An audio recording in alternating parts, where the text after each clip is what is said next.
Hello, everybody. Welcome. Hello, ogres. Well, you shouldn't muted. be able to hear anything. Oh wait, he's muted for us. He's doing the intro. Yeah. I'm doing the intro. They can't hear me because I'm doing the intro. Buttholes. Bunch of buttholes. Fart. Welcome, everybody, to Stand for the Fire Demon. So that was uncalled for. I'd like to put out a reminder for anybody who's watching, which it's just Bucky, apparently. So listen close, Bucky. So listen close, Bucky. I don't want you using that fucking chat at all. Now, we don't necessarily respond to chat while we're in the middle of playing, but, when we take breaks, we'll pop back through and say hi to everybody. And this is where I turn it over to our illustrious DM and do your thing. Okay, so I'm just going to be honest with you guys. I didn't write an intro for this week. Oh my god. We waited all this time for me to get everything fucking set up and you couldn't have busted one out. Oh, he busted a couple out. Yeah, he and I busted some out together. Busted. It was bussin'. Oh, God. I hate this generation's memes. So I wanted to collaboratively remember with you guys what happened last session. Okay. I don't remember shit. It started out with you guys in old Dust Eye's cabin. You went down after you had found that the cultist that Xoasin had handcuffed to a chair had escaped, and his hand was still left, his severed hand was left inside of the cuff. You did some investigation around the symbol of Tiamat that was but written in blood, and discovered that it was a magical sigil that was creating a Liamon's tiny hut in which the remaining cultists were hiding underneath the cabin. Mm-hmm. Xoasin broke the sigil, and the cabin collapsed in on them, leaving only the main dragonborn with the missing hand alive. And before you could intercept him and ask him any questions, Tægen fired 2 arrows directly into his body and killed him. Yep. Sounds about right. And then didn't we... I was watching Rim's face to see if he had any sort of, anything. He's just like, yep. Nope, just an affirmative nod. That's what I did, by God. After that, we took Dust Eye back to the fort cabin. Uh-huh. And I believe from there, we ended the session. I got some arms attached to some Goro type creature with 4 arms. Yes. Now you have 4 arms. And a bad attitude. Well, you already had that. Yeah. I got, since I had received my Bulette armor, I have finished the adamantine chainmail cuirass, and I am now presenting it to Xoasin. Thank you, sir. Thank you. I appreciate that. Didn't we do a trade for this? Didn't I give you something? No, I think just since you got it. Bucky give you something, I think. No.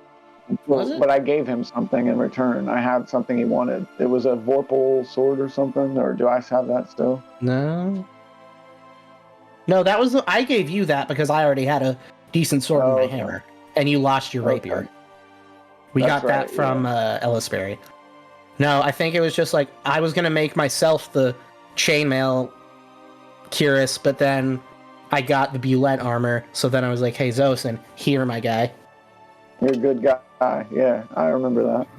Also, if you remember, because I just remembered, on the road from Dust Eye's cabin to Fort Cabin, you ran into Triton's trolls, where you discovered that Triton himself was killed by a vampire. Mm-hmm. And so the rest of the trolls were heading towards Fort Cabin because they were also summoned for the King's Envoy. Oh, no. And we spoke about the body of Cabin, and they didn't secure it or make sure he was actually dead. Right. Right, so the big guy that you talked to after you gave him Triton's mom's severed, growing back hand, said that after this meeting with the envoy, he would go back to Fort Drux, where Triton's body Sounds good.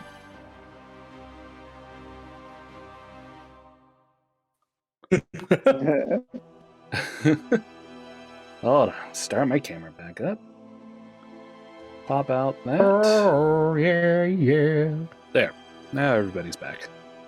Okay. That's the problem. That's the problem with me getting it from that end, is that everybody just cuts out. I'm like, where did fucking everybody go? So today, the time has passed. Today is the day of the King's Envoy. You are standing in front of the tent where the envoy is. There are guards posted outside, very nicely dressed guards in painted red and black armor. Red and like blacks and grays kind of swirled armor, very, very regal. And they're standing with the big halberds outside. And how are you guys wanting to approach this envoy? Like, did you want to just dress in your armor? Did you want to bring everything with you, or bring some stuff with you, or how do you want to do this? Oh, we're full on, like, full regalia, you know? I have the Pyrrah military cloak on. I make sure my armor and everything was immaculately cleaned. Mm. I repaired any sort of damage that might have been done within that span of time between when we got back and now. Mm. Okay. My hammer is all nice and shined. I polished my hammer. Good, And good. we're each standing on Tægen's left and right behind him, and I'm going to kind of nudge him forward.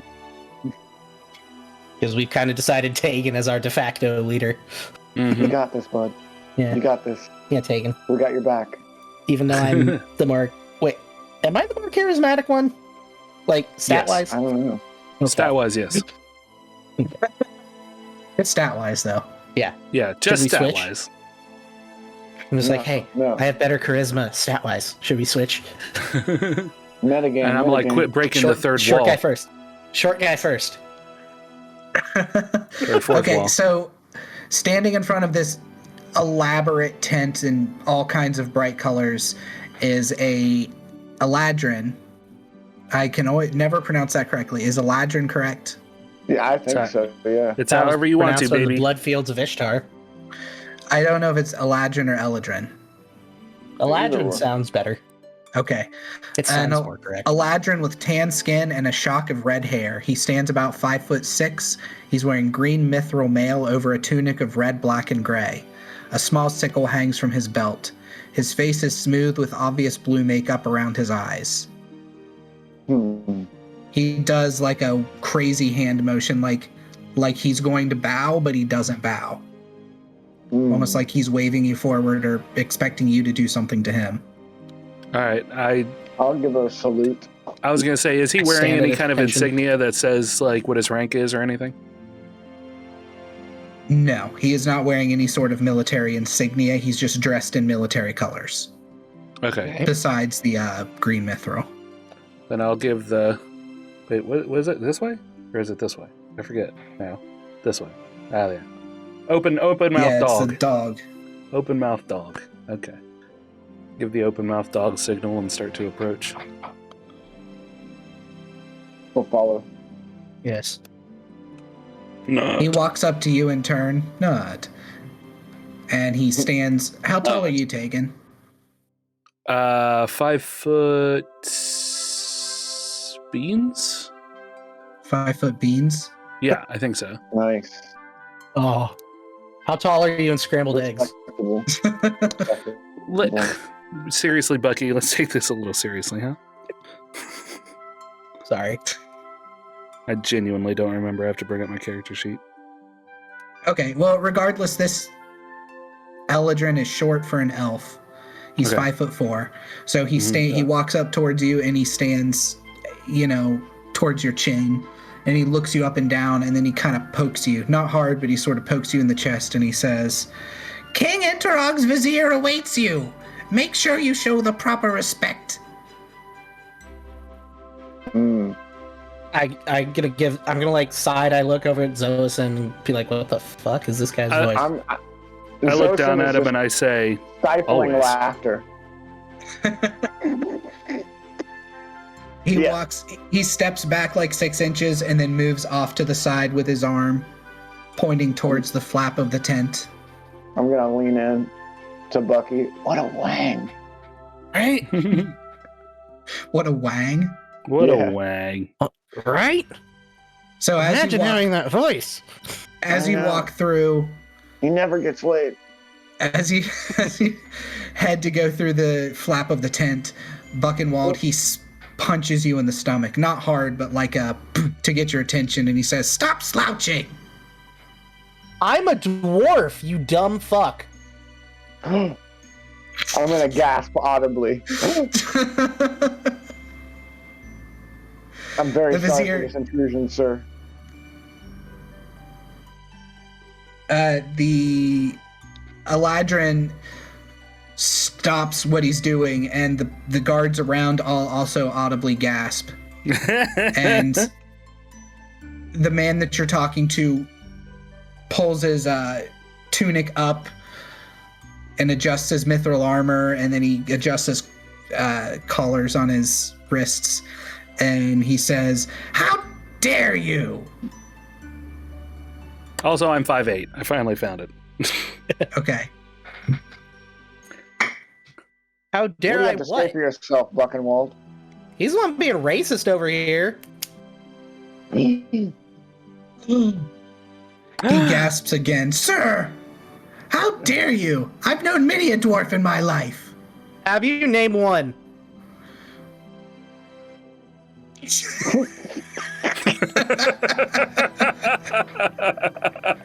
And I don't count. He glowers at you and then steps out of the way. And then he looks at you, Tægen, and he motions and he says, "Go." You are slouching, though, Buckenwald. Straighten up. And I turn and I keep walking. I'll follow.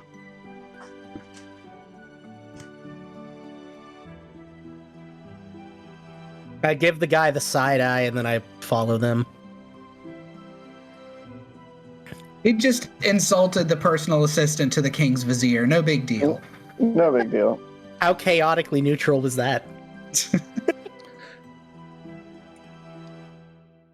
You pass through the flaps of the tent and into a dim room. It is lit by a glowing blue sphere suspended a foot from the roof by some sort of cord. A low haze of incense, vanilla, fills the chamber. Pillows are piled into a wide circular bed at the back of the large tent. Sitting atop the pillows is a beautiful creature with long golden fur covering the body of a lion. You notice a pair of feathered wings tucked behind its back. It stares flatly at you with the face of a human woman with deep green eyes. She motions with one of her lion paws for you to approach. What? I do the salute and follow it with a bow. I'll bow. And then walk up. Suit.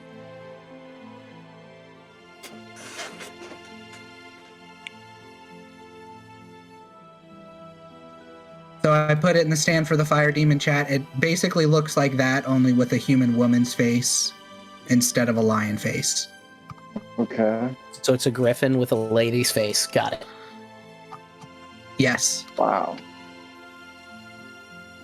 Jeez. She leans down a little bit because this is a large creature, so it stands, bigger than a war horse almost. How would you compare a large creature? Would be a body bigger than a lion, you think, or just the size of a lion? Maybe like a small elephant? I think let's say small elephant, because I want this thing to be pretty big. Yeah. It would take up 10 feet. Okay, yeah, so it's pretty large creature, and it motions, like I said, to you with one of its big lion paws, and you see kind of glittery claws that come out from its big paw. So a good sized lion will run about 7 to 9 feet. Like if you've ever seen one with its paws up on a person's shoulder, they're easily a foot or two taller than them most of the time. Okay. Okay. This is a big old sphinx. Nice. I'm going to say we appreciate you meeting with us like this. Do you have news from the King's Court? He looks at you directly in the eyes, and you feel like a piercing, like something is trying to read your thoughts. I won't fight it.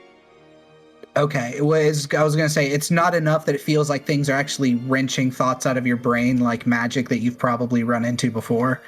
Mm-hmm. This is just like, this creature is so magical that its eyes by its very nature probe into your mind. And it looks at you and it says, "The foolish man." Yeah, that's right. It's fucking riddle time, guys. Oh, God. "The foolish man wastes me. The average man spends me. A wise man invests me, yet all men succumb to me." Money? Money. Time. That's what I was thinking. Money. I was thinking money or time, yeah. She listens to you guys have this little inner discussion and then cocks her head, says, "Well?" Money. Yeah, I'm gonna say money. Wait. The last line might say time, though. Can you read it again? "The foolish man wastes me, the average man spends me, a wise man invests me, yet all men succumb to me." Yeah, it's money. 100% Wastes, time. spends, invests. And succumbs. Oh, yeah. Well, everyone has to use money. Everyone. Yeah. No, not everyone has to use money. Some people live just fine on their own out in the forest, says the elf. Okay. All right. Time it is. Okay. Time. He cracks a big smile and she nods and she says, "Yes, you were correct in your guessing. Clever you are." Yoda? I've never done it. I've never done a Sphinx before. I'm trying to figure out the character here. That's I'm fine. kind of workshopping it on the Just fly. workshop it out, baby. That's great. I love it. Yeah, baby. Just let it flow. Let it flow. Yeah. Yeah, B, you got this. I expected you guys to get to this Sphinx like 6 episodes ago, but we went off on the whole Dust Eye adventure. So my notes are all over my notebook because I've done so much stuff in between. Okay. So you bring time from the king's court? She straightens up a little bit and she looks not at any one of you, but just dead ahead above your eye line. She says, "You are to travel to the north and scale the Berkskerd Heights. Among the ice and snow is a monastery. There is a package you will retrieve from the high priest. Afterwards, you will open this case." At this point, a knight in the room hands you a large 18-inch golden scroll case engraved with words and dials. Okay. "And read the king's proclamation. Finally, the high priest will open a portal to the capital of Racine. Any questions?" None. What is this high priest's name? You will know him. Okay. Does he have like one arm or a peg leg or a false eye? Like how? He is the high priest of the monastery. I've heard many stories of you. If you're unable to find the high priest in a monastery, then perhaps the stories I've heard of you are elaborate. Exaggerated. For sure. Hey. Yeah, they definitely exaggerated. Brandon. Yeah. I'm gonna light a cigarette. So in the description of where the monastery is, being in the north and on a mountain, would it be anywhere near the city of Delgorum?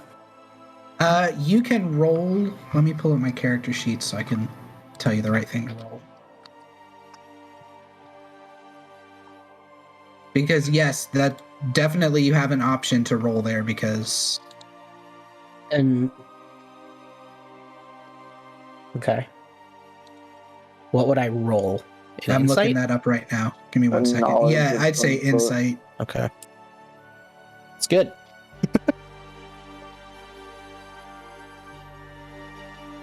Got a 16. Yeah, there's a monastery up near Delgorum within a couple days.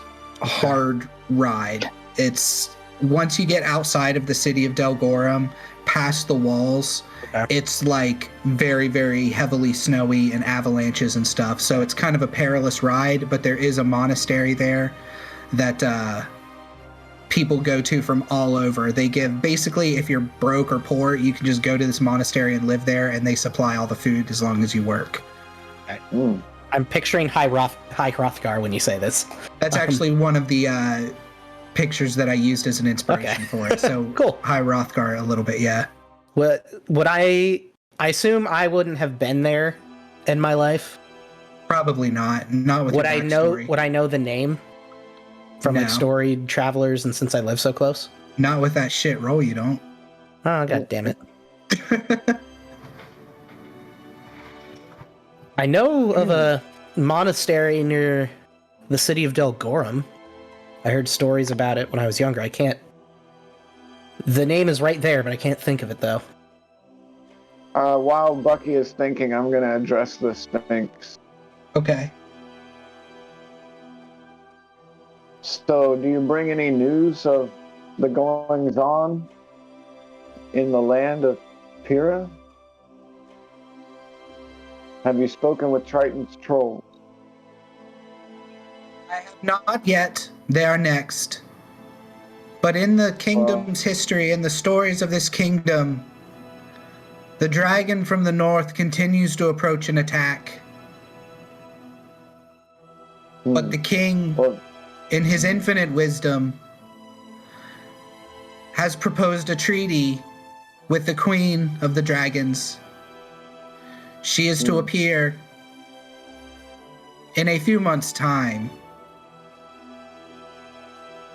This will give you plenty of time to travel to the heights, come back to Xoasin, and be there for this momentous occasion. Let's see. Well, just to inform you, Triton's trolls is no longer Triton's. He is perished. An acceptable loss, I'm afraid. And in what way was he perished? What did they say, Tægen? They said that he fell to the vampires. That's right. He sighs, but doesn't say anything else. And what of the battle with the Slod that has been happening? We believe that the dragon to the north made some sort of connection, and she holds up her big paws and does this, some sort of connection with the Slod to help invade. We are still looking into it, and any information you come across would be rewarded. 3 mil. I turn to the basketball. I'll set him down. Okay. You set 3 mil down, and he kind of rolls a little bit, but his arms and legs don't pop out. And you notice that his eye is wide open, and it's flashing something. Oh, we have a notification, guys. 3 mil. Notifications. Okay, Google. Read me my notifications. New follower on TikTok. It's flashing error. Oh, 1, 1, 3, 8. Error. Just over and over. Illustrious Sphinx, can you help us with our 3 mil? With our 3 mil. What is a 3 mil? He's a little Modron. She laughs, which is, from what you know of Sphinxes, which is probably very little to none at all, Sphinxes don't laugh. Mm-hmm. And she laughs and kind of unfurls herself a little bit from the bed of pillows that she's on, and pads a little closer and leans down and looks at it. And she says, "This is adorable." It's our 3 mil. He's saved our lives a couple of times. She picks his body up in her big paws and looks him over, and she says, "I am not familiar with this sort of metal magic, There are artificers here. Perhaps you should ask. He is from the outer planes of law and order. Dum dum. Mm-hmm. That's correct. And they are mortal enemies of the Slod from the plane of chaos. I was hoping that he would be able to shed some light on whether or not he had heard if the dragons were intertwined with the Slod. We will have to ask him later once he's been repaired.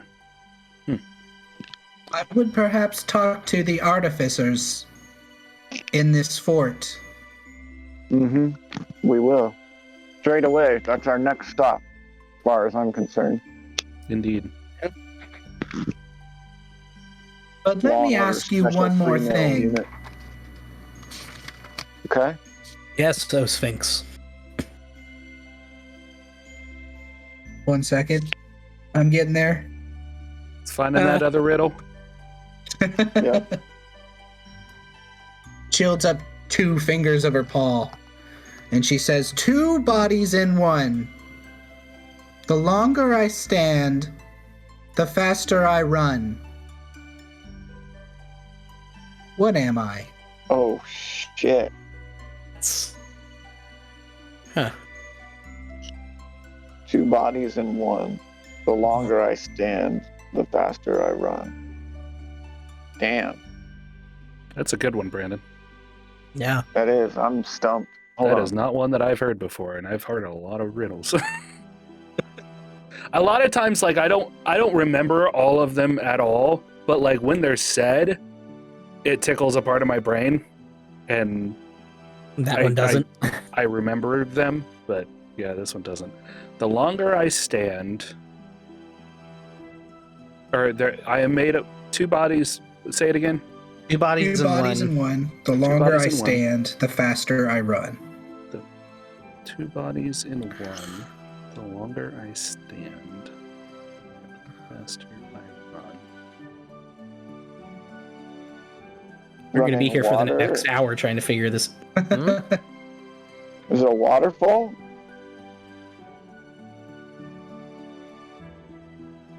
That's actually a pretty good guess.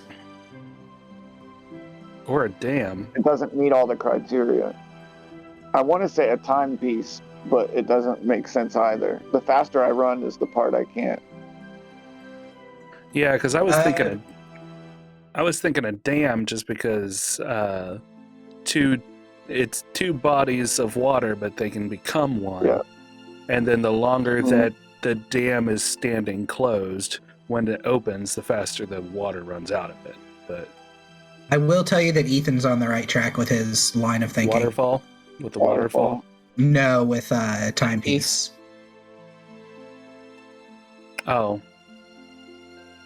Hourglass. An hourglass? Hourglass. Yeah. Okay, you guys kind of confer with each other for a moment, and the Sphinx very graciously allows you to, because she asks riddles all day and is used to people taking forever on them. They like and it. So you guys discuss for a moment, and then Xoasin, you go, waterfall, a waterfall. And she stands up very proudly, and she does a mock clap. Not like a mocking clap, but just like the best clap she can do with paws. And then raises her wings and goes, whoo, and flushes just once in the air, and the smell of vanilla goes all around you and swirls for a moment, all 3 of you. And then you feel like time, like you can control time a little bit. So basically what this is a blessing that allows you to cast haste once on yourself. Cool. How long does it last? Just until you cast it. Oh, nice. I'm not going to do a in the next 24 hours thing. Right. This will just be, you have the blessing until you use it. I kind of like, maybe from playing Elden Ring, I kind of like the idea of giving blessings now that just, that is cool. Here's something you have that you can hold on to until you use. Yeah. So I might try to... like a one-use magic item, sort of. It was waterfall? No, it was hourglass. Oh, okay. Oh, you said waterfall. Oh, did I was confused. Yeah. Yeah, it's okay. Yeah. Oh, oops. Sorry. Hourglass. Flip that, reverse it. Flip over the hourglass. Here's my Uno reverse card.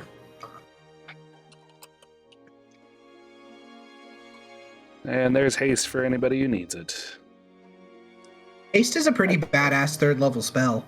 Mm-hmm. Until the spell ends, target speed is doubled, it gains a +2 to AC, and has advantage on dex saving throws.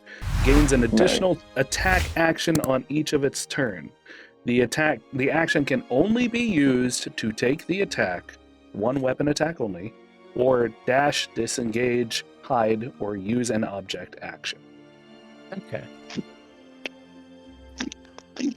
Sweet.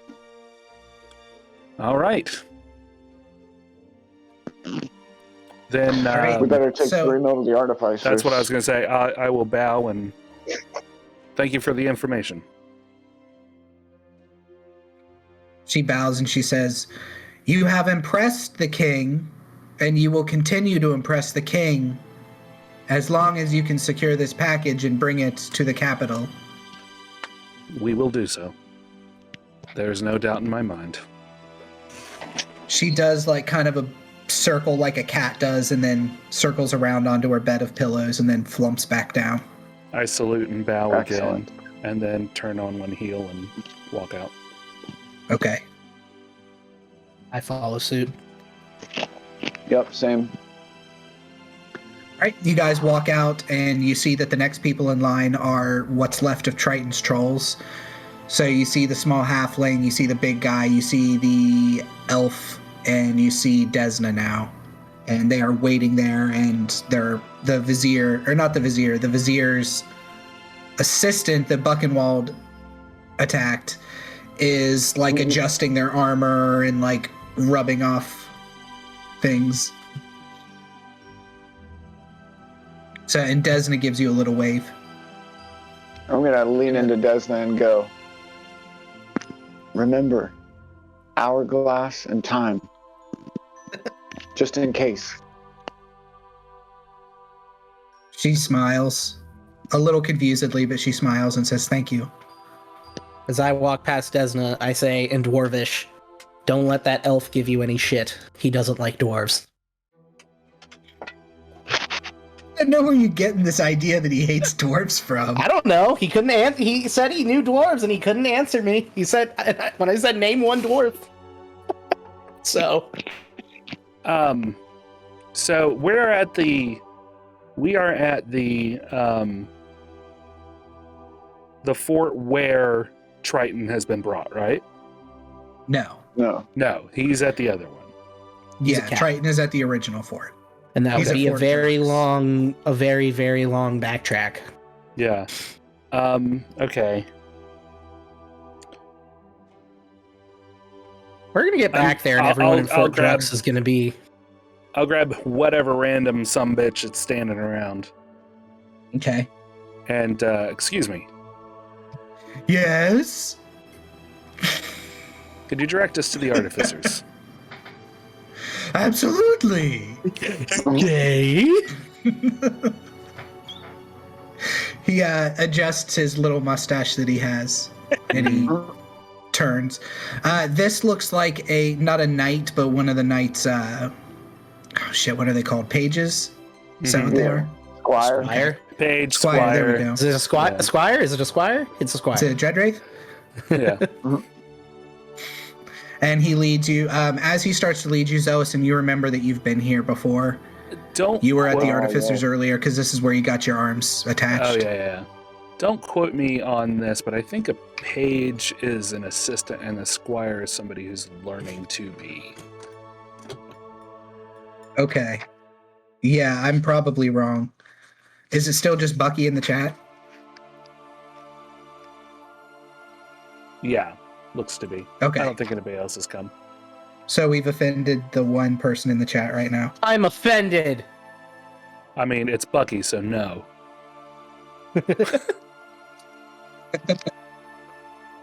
How dare you say that one thing that I don't even know why I'd be offended about? Okay, so the artificers with this squire leading you to the artificers, you get there very quickly. It's like a 2 or 3 minute walk, because with as big as the like dragon and giant skulls are here, the fort itself isn't gigantic. There's not like a wall around this fort. It's protected by the forest itself. So you get to, I can't remember how I described the artificers before.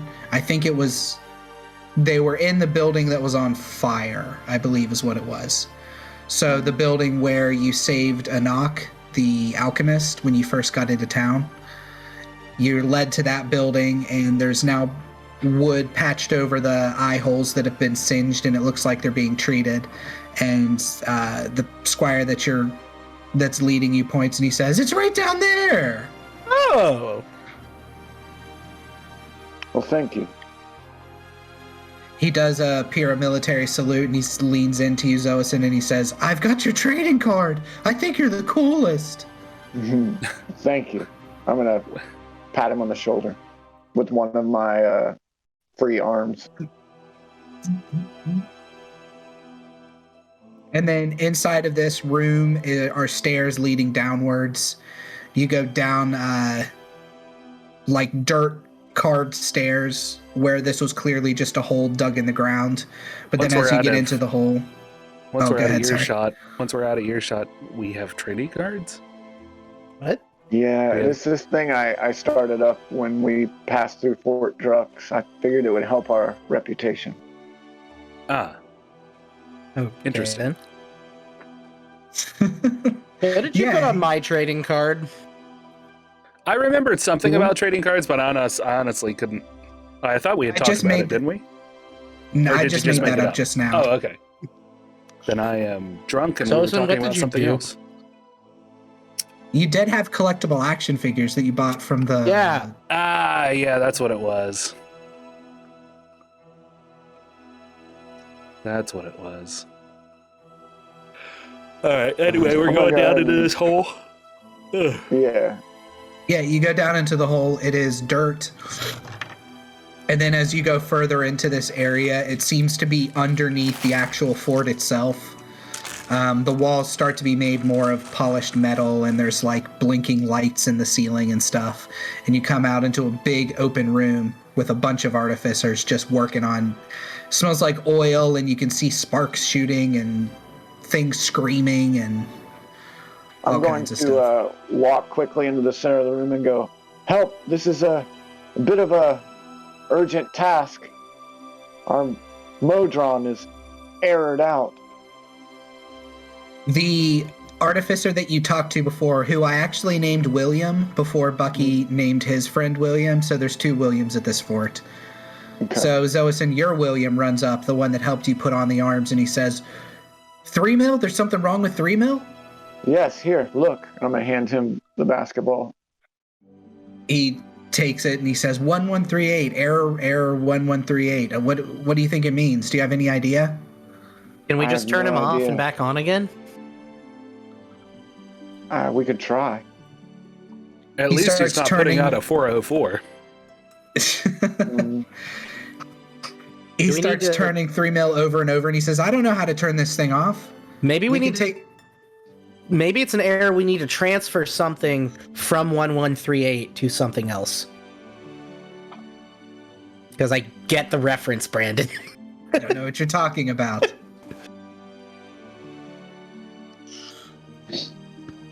Maybe we need a big, furry, Bigfoot dude to figure this one out.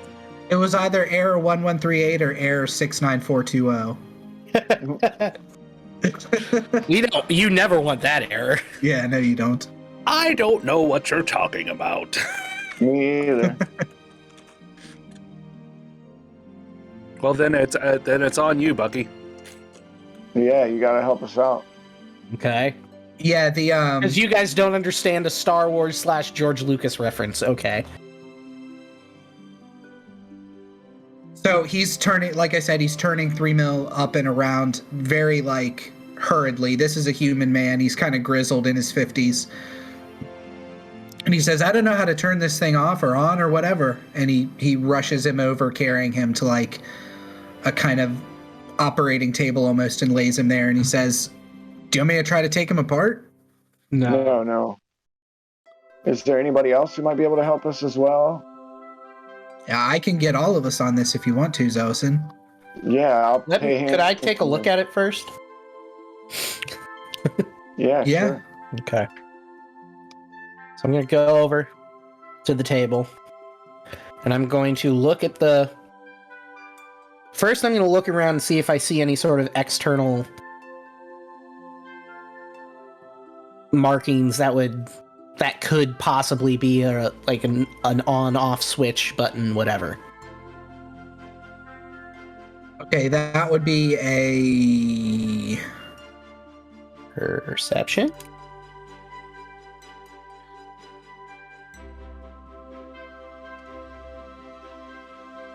Investigation is usually for asking questions and stuff. It would probably be a perception. Okay.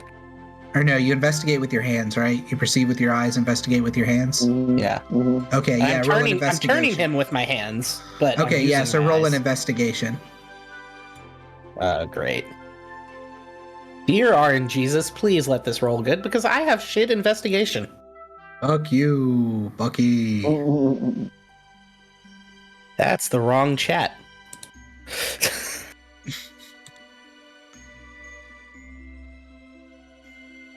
Investigation. Fuck. An 8. Okay. No, I mean there's like carvings and rivets and dials all over him. Okay. You have no idea. You're a blacksmith. You're not a tinkerer. Damn it, Jim. I'm going to look into the eye now. Okay. And see if I notice anything weird about, like, if there's any sort of pattern to how the error message is doing anything, or see if there's anything beyond just the error message. Okay, do an insight on that one.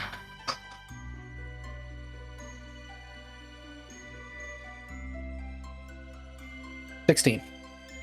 16. It seems to be blinking in a pattern. Okay. Blink, blink, blink, blink, blink, blink, blink, blink, blink, blink. So 2 blinks and then 3 blinks. Oh man, if you could have worked some Morse code into that, dude, that would have been that would have been great. Yeah. And now I realized I didn't think there's always the little things that I write in that I don't know what you guys are going to latch onto each session, you know what I mean? Mm-hmm. So there's a lot of stuff going on in the story wise, including the stuff with 3-mil. So I wrote this down as like 3-mil has an error. Okay. See if they can figure it out, kind of deal. Mm-hmm. But yeah, Morse code would have been great. Yeah. Other than the pattern of the blinking, fun little half-cocked ideas, you know? That's what really makes a session anyway. Yeah. Other than just the blinking and the pattern in the blinking, is there anything else on the eye, or is it just his eye and it just says error 1138 and it's just blinking?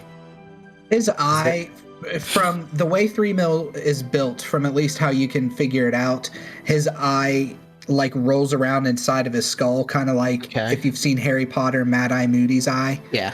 Sometimes it'll be out and sometimes it'll be rolling all around. That's how his eye is. So this looks like the error is on the back of his eye. Like you can't see pupil or iris or anything. This is just like white with a red error. So real quick, what's the 1138 reference that? It's in reference to George Lucas's first movie, THX 1138. Oh yeah. And then in Star Wars, when they're taking Chewie up to the detention level that Princess Leia's on, and they're like, "What's this?" Han or Luke is like, "Prisoner transfer from cell block 1138." Yeah. Okay, I remember that. So. Yeah, if you read hacky sci-fi, they always make references to 1138. So I had to be hacky too. Gotcha. You should have made it. Is that as far as the reference goes? Like that's not a clue? To my knowledge.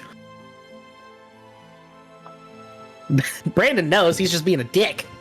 Being a dick? I'm being a dungeon master. Yeah, I'm gonna roll to actually punch Brandon in real life. Oh hey, I got a natural 20. I feel like you're lying. Nope. I'm telling the truth. I'm going to see if I can do this. I can cast Thunderwave. Can I, instead of casting the full spell, just use that spell slot to create a charge of lightning and kind of hold 3Mill's hand and give him a jump? Yeah. Before he does that, or while he's preparing that, I'm going to I'm going to tell them my intentions. I'm going to make it known. There's a pattern to the blinking here. It's blinking in a burst of 2 and then a burst of 3. So it's like blink, blink, blink, blink, blink. What was that spell So I don't know if that... Thunderwave? Yeah. I don't know if that could do anything, but...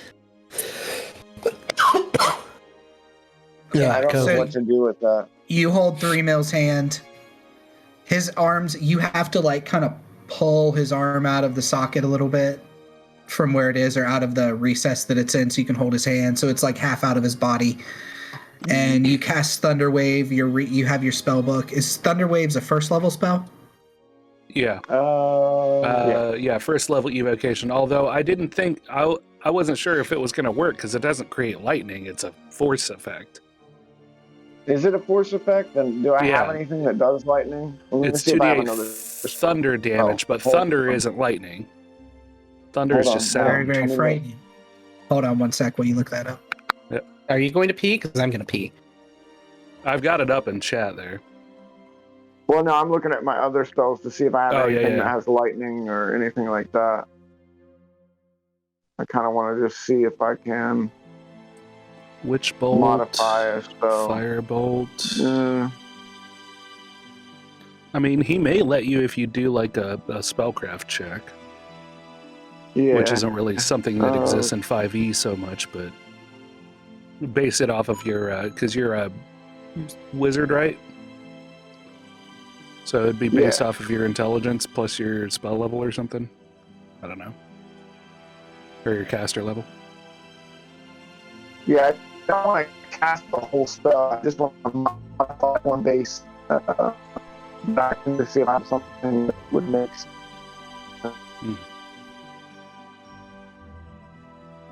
Oh my god. You're a hardcore robot right now.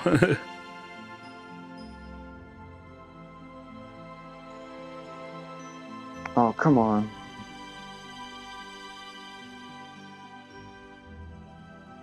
Really?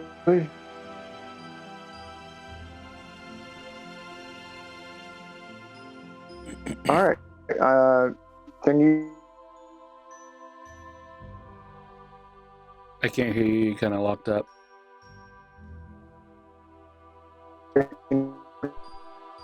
No, not yet. What? You're real broken up. Oh, Ethan's doing stuff on his phone, so he's really kind of broken up. Looks like you're probably working now. Okay, am I good? Yeah. Mm-hmm. Okay, let me check my spell list here. Damn, D&D Beyond is taking forever to load. That's because you're streaming Can I too. access my spell list? Yeah. Do I have anything that has a lightning base to it? Yeah. Have you added like all of the spells from that you've encountered, that you've been given? No. Let me check that. I have those written down. Because I have most of your actual spells, like, because I created a sound for all of the ones that you would use, and then last time we played, you used a spell that you didn't have, and I was like, okay. Had to go look it up. Yeah, either Witch Bolt or Thunderwave are the only two that even come close. I don't think I have anything straight lightning damage. You have Firebolt, Frostbite, Green Flame Blade, Toll the Dead. These are just ones I have prepared at the moment. Looking at Witch Bolt, Witch Bolt does lightning damage. Does it? Yeah. Okay. So yeah, I want to do a modified Witch Bolt then, if possible. Crackling blue energy. Target takes 1d12 lightning damage. Nice. Yeah, I don't want to do the full spell and deal damage. I would like to just do a sort of charge if possible. Yeah, What do you I'll want me allow to roll on it? I'll allow it. I'll allow it. One was saying Honestly, I don't think you spellcraft, need. Oh, there's no spellcraft. Yeah, we would have to. I will homebrew let it you in. use, because I would say that as an accomplished wizard at this point, if you wanted to just focus your lightning to like shock something by touching it, you would be able to do it to like manifest lightning energy. I will have you roll an Arcana to see if you can manifest that lightning energy into like the focus of trying to basically jumpstart 3 mil. That's kind of what the spell check. That's what I was figured you would do. What do I add to that? Yeah. Because I got a 17 plus Plus whatever your Arcana intelligence modifier is. Hold on. Get you pulled back up here. It's working a lot faster. I got an Arcana plus 7, so Okay. 24. Whoa. Your character sheet's purple. Yeah. Whoa, dude. That's cool. Purple. Fuck you can guys. choose. I was genuinely surprised by that. You can choose your different colors, but I think the rogue comes in as purple. They're all kind of the default colors. You got a 17 plus 7. 7. Yeah. All right, you focus this, and 3 mil's eye starts to spin, and you see like human-looking pupil eye, and then air, and it spins faster and faster, and he starts to smoke, and you start to smell like burning oil coming from him, and he starts to like tss, like a coffee pot, just in waves. And then slowly his eye kind of comes into focus again. 3 mil? Yes. 3 mil. Buddy, you're alive. His little legs kick out a little bit, and his other arm flops out onto the ground. What's wrong, buddy? What's wrong? Error 1138. What's that mean? What do we do for you? I have been too far from my hive. Shutdown is imminent unless I can return to home. You gotta go all the way back? Or can you just get in range? I need to go back to my plane. Damn. 3 mil. Well, you need to find a wizard to teleport him. I can't do that. Or a wayfarer. Yeah, I can't do that. I'm going to turn to the artificer. Is there any accomplished wizards that might be able to get our friend home to the plane of law and chaos? Law and order. Boom, boom. Bum, bum, bum, bum, bum. There it Law and is. order. Give me Special just 1 second. Because my notes are fucking everywhere. Oh my god, I have so many pages of notes. Yes. Until I can remember the name, I think they were called the Royal Society of Artificers in Delgorum. Okay. So William says the Royal Society of Artificers in Delgorum would be your best bet for something like this. Okay. 3 mil. How long do we have? I have exactly, and then you hear like a click, click, click, click, click coming from him. 17 days, 16 hours, 32 minutes, 18, 17, 16, 15. Okay, we get it. Well, if we need to go to Delgorum, Yep. well, it sounds fun. 3 mil. Yes. You can shut down in a moment and reserve the rest of your power.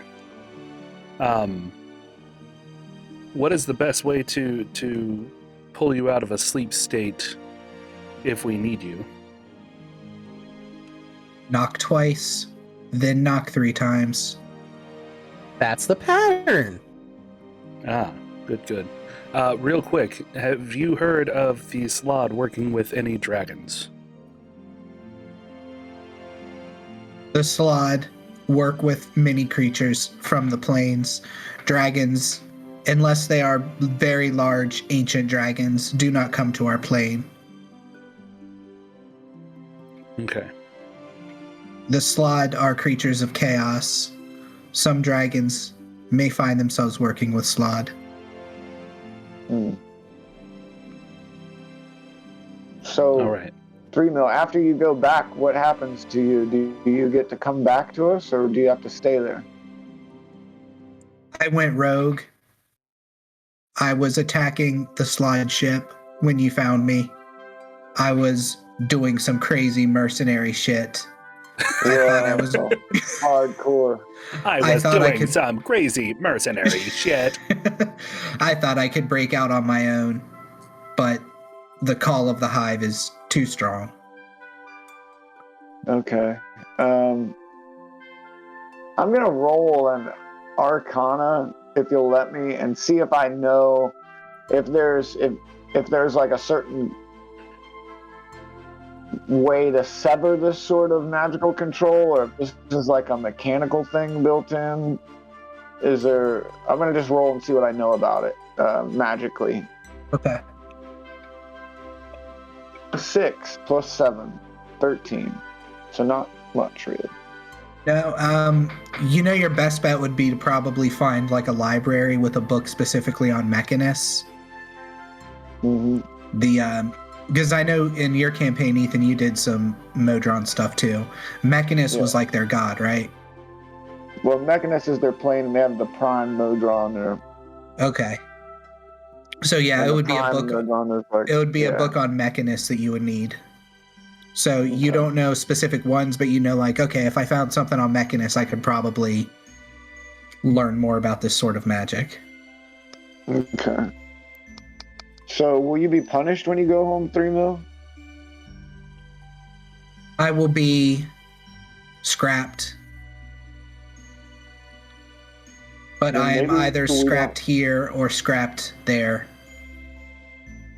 Maybe we don't need to send him home then, guys. Maybe we need to figure out how to get this beacon out of him or whatever it is. Or even if we do have to send him home, maybe we can talk to some of the Modron leaders and ask that he become a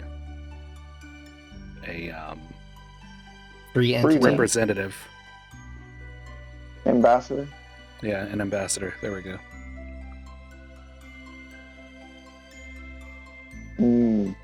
Would I know of a group like that from Delgorum?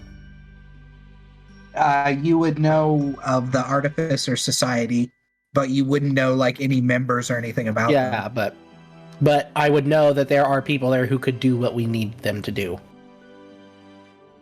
You're not really magic. The stuff that they're talking about now is like above your head because it's all magical artificer stuff.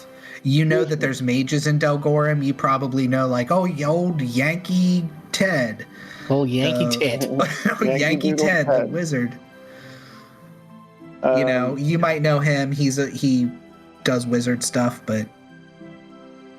Here's my thought, Tægen. If we can get a letter of writ from our governmental entity saying that 3 mil is welcome as an ambassador and that he has performed honorably for Mechanus and Pyrrah. They're like bureaucratic creatures. They have a strict hierarchy. I know that much. But I don't know much else about it. It might help our case is what I'm saying. And rather than just going and pleading it ourselves, if we had some sort of bureaucratic note. Yeah. Well, yeah, that sounds fine to me. Well, we have the person who's like the envoy to the king here. That's like the highest rank we could get. You want to go check it out, maybe, and ask a favor from the Sphinx? So, a monodrone. It's a Modron that is a monodrone. Yeah, monodrone is his class, Modron is his race. Yeah, because there's like diadrones and I looked them up. Okay. So, do we want to go entreat with the Sphinx and see if we can request a letter or with a seal. If she will have an possibly. audience with us. All right, well, let's do it. All right. We're gonna go and see if we can speak to the... Bucky, stay back just for a little bit until we get past that assistant. Okay. Are you taking 3 mil with you, or are you leaving 3 mil there? Oh no, we're taking 3 mil. Yeah, you can't say no to if the people artificers, 3 mil. yeah, if the artificers can't do anything for him. Okay, I mean, they can. You get the impression that there's all kinds of stuff they could do to him. You just don't know. They don't have the ability to like work as big as you guys are wanting to. They could probably like reattach arms and give him an extra arm or give him a laser gun or something, but like typical artificer stuff, just hooking shit to other shit. Drawn with a laser gun? Let's fucking go. Yeah, for real. Let's fucking go. Let's go to the camp of the Sphinx, the envoy. Okay, so you travel to where the Sphinx is. It's been about an hour since you guys were at the Sphinx before and came back to it, or went to the artificers and then are back again. And there is like the guards out front, and you see Triton's trolls are just leaving the tent. Like they've been in there for quite a bit longer than you guys were. Because they're dumb. I'm gonna walk up to Desna with 3 mil in my Sphinx arms. talked and say, real slow "How'd to it go, them. Desna?" It went well. They haven't announced it yet. They're going to announce it at the celebration tonight, but we have a new leader of Triton's Trolls. And she points to the tall elf, Junji. Congratulations, Junji. He gives you a look and goes, huh. I give him a salute as well.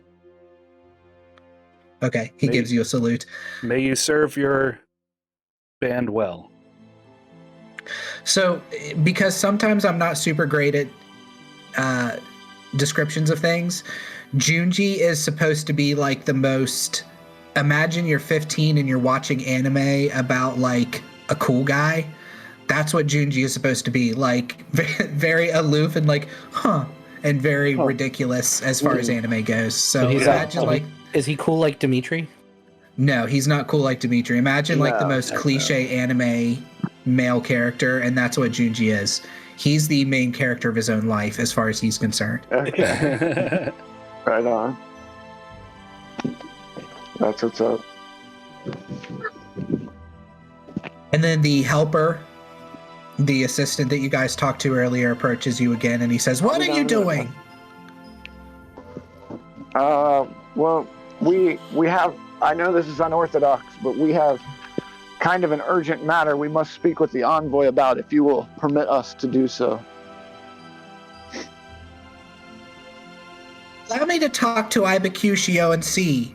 This is quite unorthodox. I know, I said that. That was a name and a half. Ibacucio. Ibacucio is the name of the Sphinx. I just wanted to get that out there because I was very proud of the name. Iba or Iva?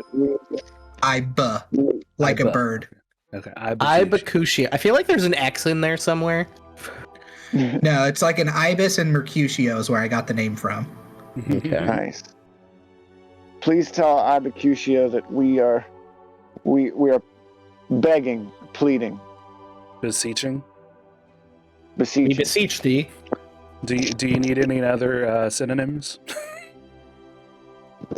No, I'm good. Okay, the assistant hurriedly marches into the tent and marches in a way that says like these fuckers are gonna get what's coming to them. I just got a wicked dose of Fart? No, In your mouth. no, not fart in my mouth. I already did that. Deja vu. Like I felt like I had this conversation already. Fucking glitch in the matrix over here. Oh shit. Oh, Mhm. Fart in the mouth over here. If the cat walks by twice, I'll let you guys know that I'm getting ready to be killed by a smith. Okay. Red pill. Hugo Weaving just pops in behind you. You're so based. Mr. Anderson. The advisor marches back out. You've got the wrong guy. The advisor marches back out after a minute and a half, not very long at all, and says, Ibecutia will see you, but make it quick. Of course. And then we'll walk right by him. We take about 10 hours. 14 hours later. All right, you march back into the tent, and again, the smell of vanilla hits your face from the incense burning, and it's almost intoxicating. And the blue light from the sphere is shining and illuminating things. And Ibecutia turns to you and says, I heard that you need a favor from me. Yes, and I'm going to be carrying 3 mil like the Madonna holding Christ as he's dying. Okay. Just, our little buddy. Like the Pieta? Yeah, exactly. That's what I was going for. And I'm going to get down on my knees and offer up 3 mil with both hands and say, he is dying. And what would you have me do? I'm going to look to Tægen with big, wide open puppy dog eyes and a show of emotion. A single tear rolls down Xoasin's cheek.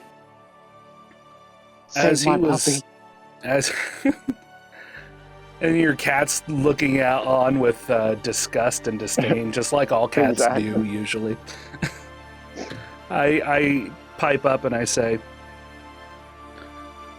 so our Modron friend here went a little rogue while he was fighting the Slod, and he had entered one of their crafts, which is some kind of aircraft, and brought them down, but because he has been separated from his plane, he is losing power. That makes him run. He must be returned to the plane, however, because he went rogue, he will probably be dismantled. He'll definitely stop working if he stays on this plane. So we've got the opportunity to take him to whatever that town is. What was it? Oh, no, Delgorum. Yes, to take him to Delgorum to have a high-level caster summon a portal for the Plane of Law and Chaos to send him back. However, we would like to beseech his leaders on our behalf on how much help he has been to us in our travels since we found him, to not dismantle him and to allow him to continue as an envoy himself from the Plane of Law and Chaos here while we continue to hunt down the Slod. The thing is they're very rigid in their society and have a strict hierarchy, and we believe that with a formal letter from our overlords stating his accomplishments and requesting he not be scrapped and instead sent here to Ambassador might save his life. And how long does he have? I'm gonna knock on 3 mil twice and then 3 times. Okay. Oh wait, you're already awake. Sorry. You fucker. How long do you have, buddy? 17 days, 16 hours, 32 minutes, and 99, 98, 97. Wait, how does time work here? Time works different. There's 100 seconds to a minute here. Yes. They're called deciseconds. Okay. Decasecond. Decans, yeah, there we go. Decadence. She says, I could talk to the king, and I'm sure that we could get something worked out. Once you make it to Racine, where my lair is, I will be able to teleport your friend back to his plane.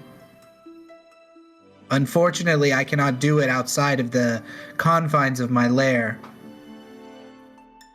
Well, we just really needed a letter of writ with the seal stating those things about him, and then we were going to get him teleported from Delgorum, you wouldn't have to unless you would prefer we do it that way. I would need the permission of the king to create an entirely new envoy from a new plane that we seem to be actively at war with. Well, we're not at war with his people. They're at war with the Slot as well. The enemy of my enemy type stuff. Only they're not an enemy at all. As it stands, I will need the permission of the king before I can supply you a letter. Along with that, if you are able to get your work done before he is dismantled, if you hurry to make it to the monastery, you will have time to get to the capital city within 17 days. By then, I think the king will have given me his permission. Very well. Okay. Thank you. I'm going to bow low. She bows and she says, I wish that I could do more to help you. But follow what I have said and follow what I have laid out in front of you. And the hourglass will tip the other direction and you will have time. Yeah. Of course, we will do just that. I hold the tent flap open for them so they can get out. All right.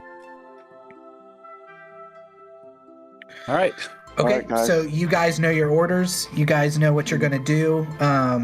There is a celebration tonight at the city, so you guys can, or at the fort, so you guys can finish your discussion on what you want to say. Has 3 Mil shut down yet?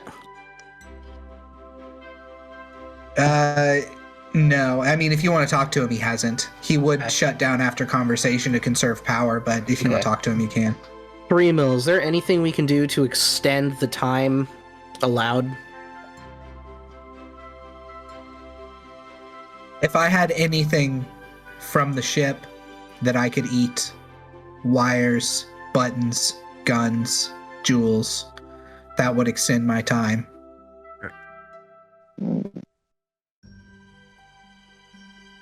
Okay. So we know that in a pinch, we could The at least dancing use matter one of rifle. the mine's jewels. Will the slotty jewels control gems work? Yes. How many do we have? A good bit. 11. I've been trying to grab them out of slot as we go as much as possible. Hold on, I gotta pee again. God. Damn it, Okay. Brandon's bladder. It's like a bladder of a hamster over here. Oh, look at this But guy. Look What at are this you guy doing over here? here with his tiny little girl bladder. Oh, What I'm God. thinking is do we even need to really stay for the celebration? We I could mean, it would be pack up polite. and head out. It Polite, yeah. would be the proper thing to do. What was the We're on a celebration mission, Bucky. Uh, Yeah, I don't even know what we're celebrating. I don't know, but Well, let's find out what the military-wise, celebration is, and then we can make that. I mean, if it's something that we should attend, then I feel like it would be something for us and Triton's trolls, considering we were requested by name by the king. And they sent an Yeah. envoy specifically to speak to us. Well, you know how And the if king we- works. And The if we king were to always just wants to dip, give us more orders. yeah. I mean, that it as far as orders coming down from somebody, that doesn't make us special. No. Yeah. But maybe it's special for this fort. Maybe this fort doesn't see a lot of action. And from my Maybe. experience, it doesn't. Except for the tier fields of fort wherever we are. Cabin. Yes. And if we get to go to Delgorum, we don't have to stay at the fort. We don't have to stay at the military barracks there. Mm-hmm. We could stay at my childhood home. Hey, buddy. You're fine. Hello, Ethan's child. Say hello. Here, you want to hear him? Hello. Say hi. Hi. Hi. Hi. They're saying hi to you. Do you hear them? Hi. Say hi, stream. Hi. Say hi, chat. Here. Show them the dice. Hi. Show them the dice. Hi. Hi. Show it. He has a big D20. That's awesome. He has a big D12. Wow. That's cool. All right. Say bye. Hi. Bye. Good job, bud. I'll be done. Brandon, are there any like generic fort guards around here? Yeah. I'm gonna walk over to one and be like, "Hey, you." Okay, so the way this fort is set up is it's mainly a training ground for knights. Yes. So you have knights in training, and then you have their squires. So this is a squire, and the squires also work as like the guards around the fort. Mm-hmm. So this is a squire. This is a young boy, maybe about 16, Okay. and he has a halberd. And he says, Okay. "Yes, I have a question for you. yes, sir." The celebration that's going on tonight, what's it for? For the vizier, for the envoy. Would it be important that we stay? No, I wouldn't say so. I don't know, but I imagine if you had other things to do, it might be considered a little rude, but I don't think you would be kicked out of the military or anything for it. He says a little rude, and I look back at Xoasin. Hey, a little rude is basically my middle fucking name. I thought your middle name was The Mad. Hey, it is. You're right. I stand corrected. But the thing about it is we've spoken with the envoy. She knows our situation. We're on 2 separate missions, and there's no time really to waste. Okay.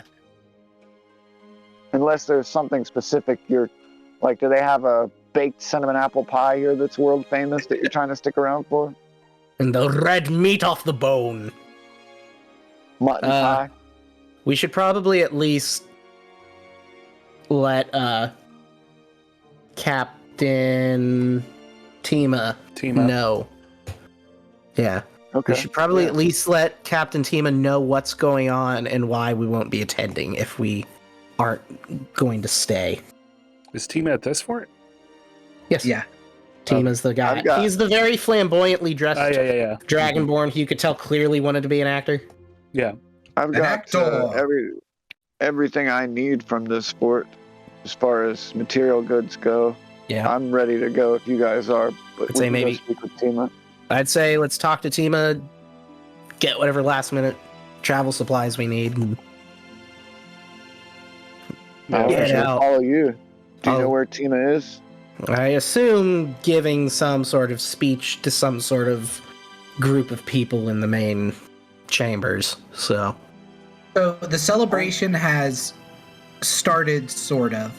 Like, the big celebration isn't until tonight, where there's a big musical performance, but the fort has become a lot more relaxed and kind of in the center where they've set up a makeshift stage for the performance tonight. Tima is currently up on stage, and there's like 6 or 7 soldiers around him, and they're all laughing at something he's doing.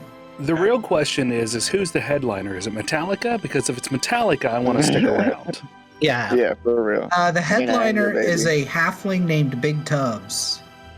Oh, Big Tubbs? Big Tubbs. I hate Big Tubbs Slays out. Big Tubbs Funk gonna give it to you. I hate that shit. Big Tubbs? I always wanted to meet Big Tubbs.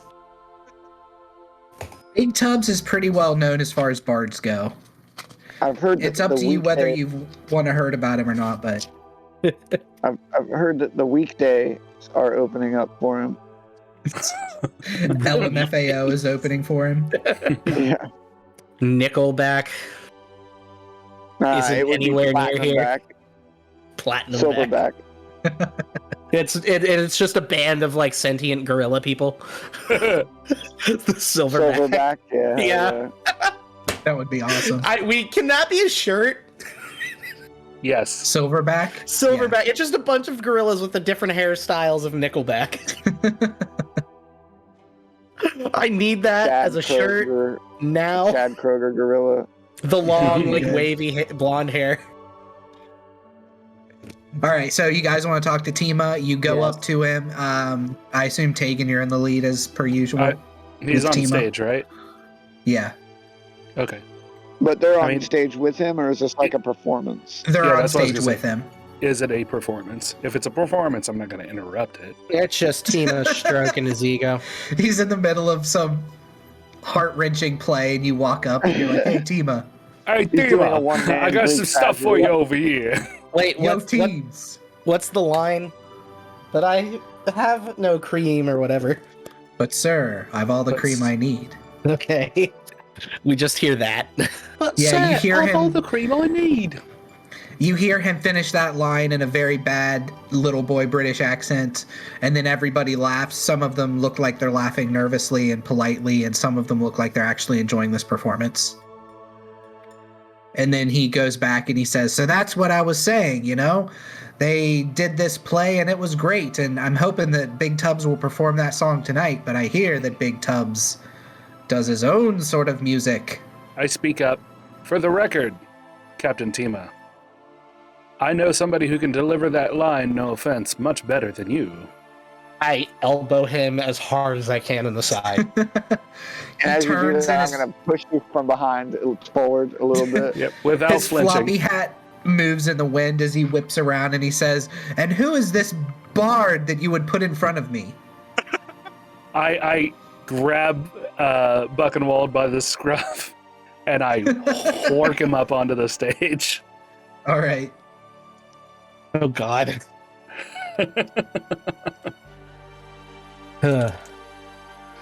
During our travels, I'm gonna be digging in my bag. I think I have that milkmaid outfit here somewhere, and I'm gonna pull out the milkmaid outfit, throw it. Where did you get that from? I kept it.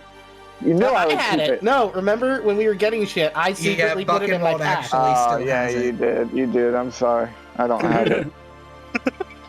Get out the costume. I was gonna say, what costume? Shut up. While we were in Ellisbury, during a night where we were entertained by what was his name? I just had Mifflesock. Mifflesock. Dildo sock. The wonderful Mifflesock. Our good friend Buchenwald here actually performed this play. Yes, no less in a drunken stupor that we don't even remember. And yet somehow he knows all of his lines. That's where you were bestowed the badass tattoo upon your face. Indeed it was. And he walks up to you, Buchenwald, and he looks a little huffy, like he's a little pissy, and he says, let's hear it then. Sir, there's more important things at stake here. Than the cream that you need? Do it.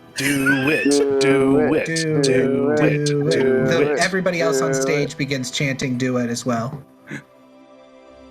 Okay. I'm gonna, as everyone's doing it, I pull out my hammer. And after I Sanor Zud do that, I just do a quick change.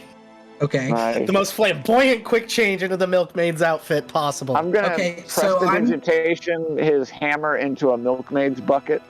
Oh, that's awesome. I love it. And I'm just dwarven man in milkmaid's outfit with big ass beard and big hammer. Yeah. Well, it's now a bucket. But sir, I've all the cream I need. Yeah, fantastic. Yeah, the audience begins clapping, and Tima gives you like a polite clap, and his eyes are narrowed, and he says, "Well done, well done." I then do the hammer thing again and quick change back into my armor. I'm gonna say that the milkmaid outfit is magical in the sense that you can quick change into and out of it at a moment's notice. Yes. You just now realized it. That's gonna give me. Could that like take away my stealth disadvantage if I do that? And like but a it random also place takes away your armor. Okay. Yeah. Well, for a stealth thing. So Tima, now that you've seen our friend's acting chops, we must bring sad news to you that, with your permission, of course, we need to go about our mission and we will miss the celebration, which will deprive you of his acting abilities for the evening, I know, but... No, it's such a disappointment. Duty calls. Duty. I understand. If this must be what happens, let me do that again. If the winds of fate take you on a new adventure, then who am I to be the windmill to gather the strength from your winds? I'm just gonna look back and be like, what? Yes, that's fantastic. Yeah, I remember that. What I remember you that said, line sir. in that play. Just straight. Is there anything that you need before you leave? Probably just regular travel. I mean, I know he rations and said everything. he had all the cream he needed, but we could use a little bit of... Cream. Some cream for the road. We do have plenty of cream from the neighboring farms that bring cow. Would you say you have all the cream you need? Very good, sir. Very good. We know how to deal with Captain Tima now. I'm gonna turn and just walk away from this entire conversation to go gather up stuff for us to leave. Yeah, that's what our stuff is. Yeah, we're gonna go get our dry goods. Okay. All right. You guys pack up your Thank stuff. thee. As you're getting ready, you see Lloyd, your bard, and Malyugan, the young 15-year-old dragonborn who was traveling with you, and they approach you together. Okay. Mm-hmm. And they both begin talking excitedly at the same time. And you can hear snippets of Floyd saying something about big tubs, and you hear snippets of Malyugan saying something about the knights, and they're like talking over each other. I'm immediately gonna go, silence! They both stop. You first. I point at Lloyd.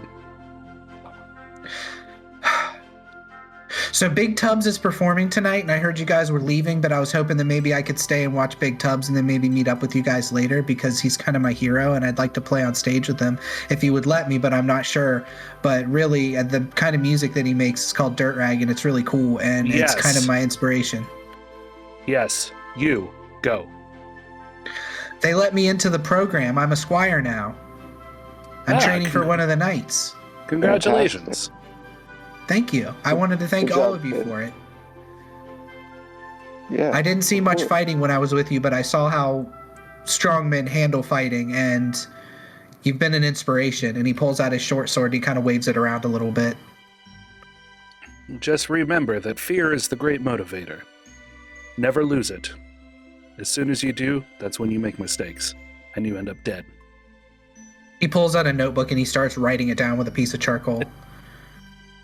This is good stuff. We'll see you again sometime, kid. This is some good shit. Don't get too big for your britches. Thank you, Xoasin. And remember that you only earn the right to question your superiors. Never do it until you've earned it. All right, Sun Tzu, let's get the fuck out of here. He writes that down too. All right, Sun Tzu, let's go. All right, so I guess this is where we'll end it for the night. I had a little more stuff, but since it's hitting 9 o'clock, we can go ahead and end it here. Cool. So you guys gather up your stuff. You miss, once again, for the second time, you miss a Big Tubs performance I had written. I'm gonna dang it. I'm gonna shove Quit Big giving us Tubs fucking down your extra shit. fucking throat. Big Tubs is going down the throat. Oh, Brandon man. probably wrote this whole rap that he wants to perform for us. I did write a Big Tubs song. I'm not gonna lie. Oh, yeah. Are you gonna Please pull tell out me the that guitar? you can play it on the bass. No. Well, now you have time to write up a bass Now riff. you have to do it. Or acoustic. Big Tubs. Big Tubs in the motherfucking his house. Big Tubs, fuck yeah. Big Tubs chilling in the hot tub, 5 feet So apart. you 'cause guys- it's not gay. Still have your axe beaks So you've mounted up on those. You have 3 mil strapped to your back. You have everything with you. As you're getting ready to leave town, you see somebody. What's a cool animal mount, Ethan? A cool animal mount is like a like a were badger or a dire wolf. Okay, you see a figure riding up as you're leaving from the exit, like they're coming to meet you, riding a giant dire badger, kind of plodding along at a pretty quick pace. And it's a lizard folk with like a chameleon-like head on him instead of a crocodile head. And you recognize him as he gets closer. You recognize your friend Yellow Jacket. Yellow Jacket! Yellow He Jacket. returns. The return of the king. I'm gonna draw my vorpal sword and salute. He rides up to you and he salutes as well, and he says, "Hello. Hello. I hope you're ready for a ride, friend. Where are we going?" Straight to hell. Oh, wait. Let me see if I can pull this guy up. What is How have it? you been, Yellow Jacket? I have been good. I traveled with Triton's trolls. I went to Fort Drux. I'm sorry. Did they treat you well? No. The dwarf treated me well. The rest of them, not so much. Well, we'll That's kick okay. their asses for you. And then he curses in what sounds like draconic. Lizard folk speak. A catoblas. That's not where I wanted it to be. Catoblas. We're heading to Dulgorum. We have to go there and then on further to a monastery, but our ultimate goal is to get 3 mil. I'm going to point to 3 mil wherever he is. We have to get him back to the plane of law and order. Done. I will serve you unerringly as we continue forward. It's good to have you back, Yellow Where'd you Jacket. get it? Huh? Sweet mount. Where'd you get it? It's a long tale. I will tell you Okay. the next time we sit. Excellent. And then he says something in his breath or under his breath in Draconic again to his mount, and the mount kind of rears up a little bit and he turns and he says, "Shall I lead the way?" For sure. Did we tell him did we tell him where we were going? Yeah. Yeah. Okay. Yeah. Sorry. I was looking up Otherwise, he'd be a real exotic. asshole. Yeah, I was looking up exotic mounts. Follow me. That's what that Catoblas was. Or Catoblepus? It's Hobblepass? Catoblepus. Let's just call him Cobblepus. Jeffrey. We're gonna. His name like- just be Jeffrey. I do like the Colossus. giant badger though. That's pretty cool. Yeah. Mm. All right. I guess it would be a large badger anyway. Yeah. But yeah.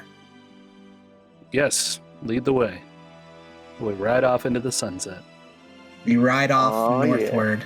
Buckenwald, you know from your guys' base, from your interaction with the city of Delgorum, Bucky, and from where you've traveled, you can go 2 separate ways. So this is going to be up to you guys on which way you want to go.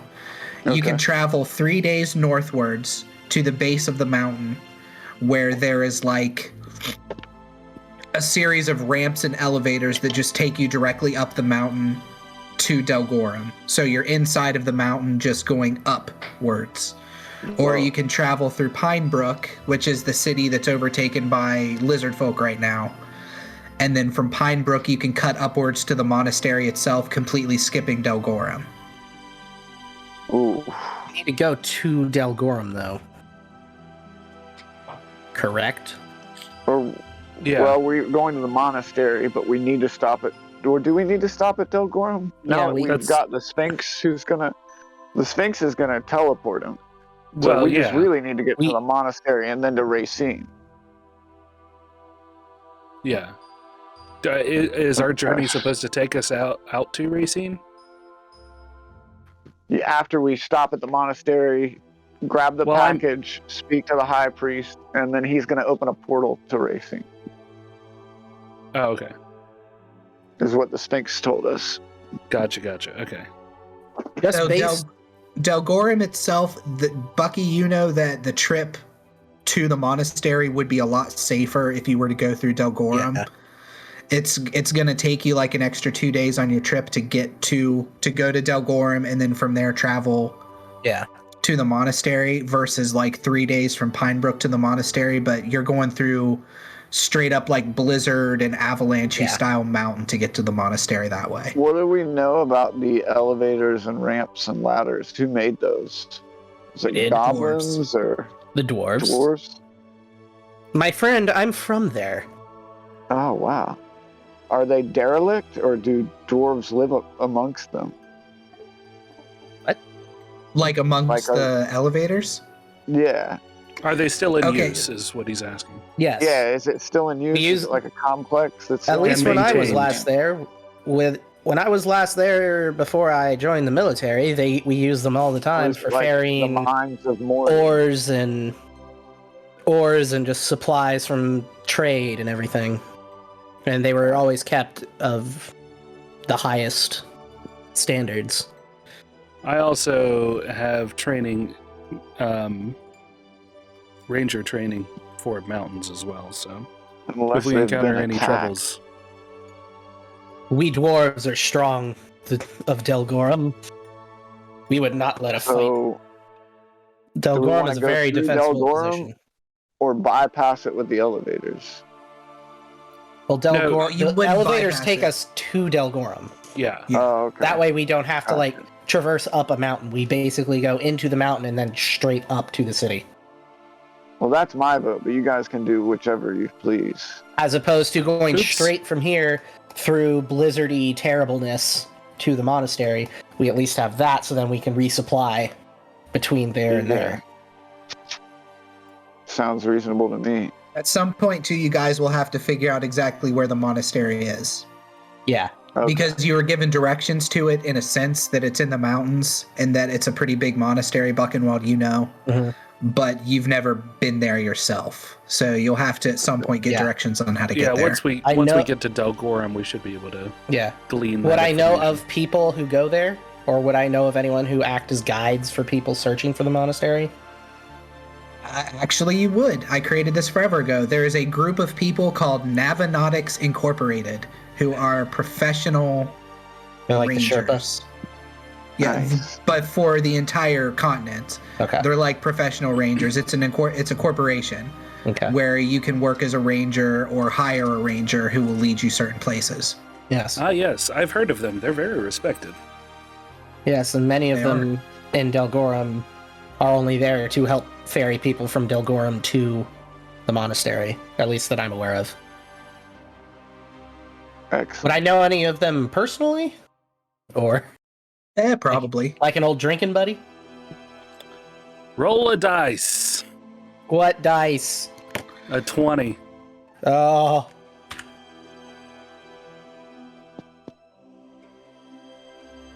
Four. Nope. Fuck. Sorry. Wait, you're not the DM. Well, the DC just superseded. The DC was 13. He knows one, but it's someone who used to bully him and still bullies him. Oh. Yes. What, like you? Yeah, his name's Xoasin the Mad Dog. No, like not good-spirited ribbing. Like, he used to bully you, like stick your head in the trough and in the chamber pots. Round. In the chamber pots, yeah. And call the dwarves have a very good sewer system. Yes. Just dump our shit out a hole in the side of the mountain. Don't drink the water at the base of the mountain. That's all I'm saying. All right, so with the way I've decided we're going to play from now on, and hopefully this is cool with you guys, and if not, let me know. I'm going to try to do levels and stories at a quicker pace. Mm-hmm. So, we're only playing 2 to 3 hours a session, so I'm trying to do each session as its own little mini story with the overarching plot. So, like, each session will be basically a set piece of where you guys are. I guess that's how D&D is anyway, but I'm basically going to try to speed things up a little bit. I gotcha. Like sort of episodic. Yeah, so we can get through more episodes, get through more story, and level up faster.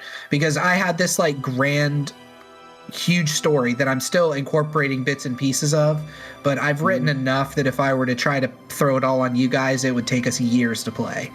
So instead, I'm just carving out pieces of the story now, and then if we ever start over with new characters, I can carve up different pieces of the same delicious story ham. Yeah. Now we leveled last time, didn't we? No. Yes, you guys leveled last time. Not the last time we played. It was the time before that. So we're at level 10? Or no? We leveled once we got to the fort. Yes. I can't remember what our current level is. I'm currently level 9. You guys are supposed to be level 10 because Tyrrell is level 10. He leveled already. Gotcha. So you guys all need to level from before. Okay. I assume we've had a long rest between when we got back from Dust Eyes to now. Yeah. And I haven't done that. I'll have to double check my level. Yusho is level 9 also, Ram. Okay, so I should be level 10. I assume so. Because Tyrrell is level 10. Was he a level ahead of us or a level behind us? He was a level ahead. He was a level behind you, and then I caught him up to you. Okay. Okay, so I'm now level 10. Ooh, I can choose a maneuver. All right. Let's see. What is that? It's stats. Nope, that's server stats. That's not what I want. Ooh. Oh wait, no, that's a creature. Yeah. We've run. Oh wow. Little Katie. Oh no, it's not just us. That's total. Looks like.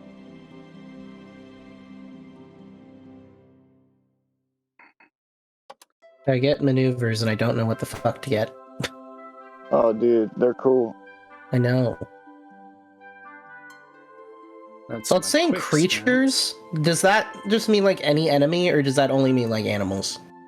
I think Like a non-sentient being? What is context? You use it in the context. Oh, they're all like saying, like this one, Commander Strike. When you take the attack position, the attack action on your turn, you can forego one of your attacks and use a bonus action to direct one of your companions to strike. When you do so, choose a friendly creature who can hear you, who can see or hear That's you, anybody. and one superior. Okay. Yep, that's anyone. This creature can immediately use its reaction to make one weapon attack, adding the superiority die to the attack's damage roll. That's gonna be everyone. So I could be like, so I could use Commander Strike, say Tægen, shoot him in the eye, and then you shoot him in the eye, and then you take, say, on the superiority die, I get a 4, and you could add +4 to your damage output. Right. Yeah, that would be dope. Okay. Sure. So definitely one to keep in mind. Yeah. Okay. All right. Well, does that wrap up the stream? I do believe. Think so, yeah. All right. Peace out, homies. Ricola. If anybody is actually watching, thank you all for sitting in. We appreciate you. And the podcast that we do, duelingogres.com, will be launching on Tuesday. If you want early access, we've got a Patreon that you could always donate to and get early access if you like podcasts. Otherwise, I love podcasts. We will see podcasts. you. We do it next week, right? Probably, unless something happens. Oh yeah, I'm down. As far as I know. Yeah. All right. Thank you all for coming, and have a good evening. Goodbye. Goodbye.